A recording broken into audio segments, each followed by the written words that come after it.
Mon espérance se trouve fondée dans la résurrection de Jésus-Christ. Elle s'enracine dans sa parole vivante, qui est une promesse de la vie éternelle. Et je renouvelle cette espérance à chaque Eucharistie.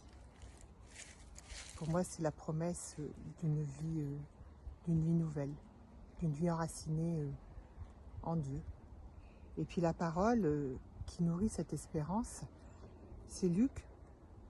Le Christ nous dit « Demandez, demandez, on vous donnera, cherchez, vous trouverez, et frappez, on vous ouvrira. » Et de ce fait, je trouve que cette parole est présente puisque voilà, le Christ est présent à tout moment.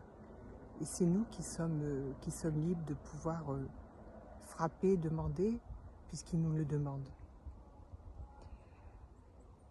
Le psaume aussi 22 est pour moi un message de promesse, puisque le Christ nous accompagne, et il nous fait revivre, il nous fait reposer, il me mène vers les eaux tranquilles, il est à mes côtés, et il prépare la table aussi devant moi. Enfin, toutes ces paroles me conduisent sur ce chemin qu'il nous propose, et qui est un juste chemin. Un chemin pour l'homme. Et puis au quotidien, comment cette espérance s'incarne dans ma vie. Cette espérance s'incarne dans le fait de la relation à l'autre. J'essaie de m'émerveiller et de le dire, de m'émerveiller dans ma relation avec Jésus-Christ.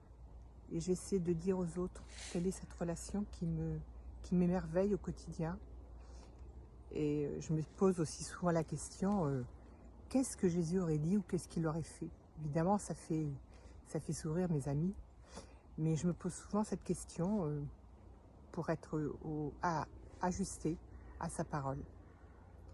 Et l'Esprit Saint, prier l'Esprit Saint m'aide souvent à trouver les mots justes, les beaux mots, les mots qui sont dans mon cœur et que j'ai envie de transmettre.